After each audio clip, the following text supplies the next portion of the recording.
법원이 굉장히 권위적으로 모든 걸 주도해서 잡아들여라, 재판하자, 이런 걸 법원이 혼자서 다 할 때 이야기입니다. 그래서 보세요.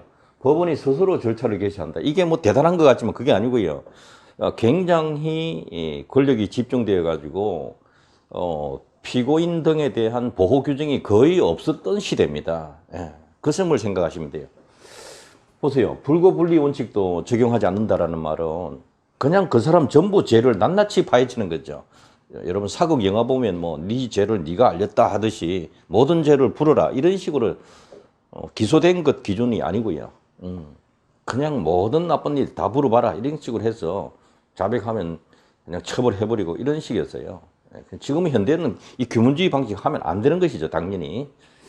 자, 탄핵주의라는 것은 법원이 마음대로 잡아가고 재판하고 이렇게 하면 안 되고, 기소가 있으면, 처벌해달라고 기소가 있으면, 그때서야 법원이 재판을 시작하자. 이렇게 역사적으로 발전돼 온 이론입니다. 그래서 소추기관의 공소 제기에 의해서 법원이 절차를 개시하는 겁니다. 그러면 어떻게 되겠어요? 기소한 부분만 재판해달라. 이런 형태로 불구본리 원칙이 들어가겠죠. 예. 자, 근데 현대 와서는, 그러면 법원이 현대 와서는 현대 법원이, 법원이 직권으로 일일이 모든 것을 다 챙겨서 주도적으로 끌고 나갈 거냐, 이 재판 과정을. 그게 이제 직권주의예요. 그런데 직권주의가 나은가라는 것은 좀 고대 유물이 그대로 남아있는 것과 비슷하게 법원의 권력을 인정하겠다라는 뜻이 깔려 있는 겁니다. 근데 현대에 와서는 어느 정도 절제된 상태에서의 직권주의는 필요하다. 왜?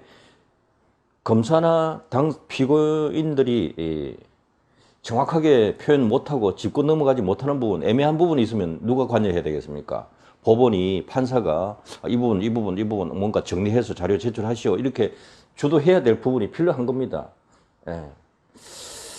근데 완전히 직권주의를 하느냐 아니면 직권주의를 보충으로 하느냐, 이게 문제죠. 그러면 당사자주의는 뭔가 검사가 기소한 부분을 검사가 증명하도록 하고요. 예, 범죄사실 입증을 검사가 해야 될 거 아니에요. 소출을 했으니까. 예. 그럼 거기에 자료를 제출하라고 맡겨두고, 그 다음에 피고인 쪽은 법관이 보면 당신이 할 말 있으면 말해보라고요. 반대 증거 제출해보라고. 예. 알리바이 입증해보라고요. 이런 기회를 주는 것이죠. 그러면 결과적으로 가만히 보면, 우리가 관객 입장에서 보면 검사는 기소를 해서 유죄를 입증하려고 이런 자료를 제출하고 정인을 신청하고 정인 신문을 받고 하도록 이렇게 막 행동을 하도록 하는 거고요. 피고인 쪽은 어떻게 했어요? 자기를 방어하고 그때 그 장소에 그때 나는 다른 곳에 있었다라는 이런 알리바이를 입증하기도 하고, 이렇게 해서 서로 다투고 가는 것이죠. 공격 방어를 해가는 거죠. 이게 그래서 결과적으로 전국적으로 계속 가서 어느 정도 마무리되면 판결 선고하면 될 거 아닌가. 이게 이제 당사자주의예요. 소송의 주도권을 당사자에게 준다 이 뜻이에요.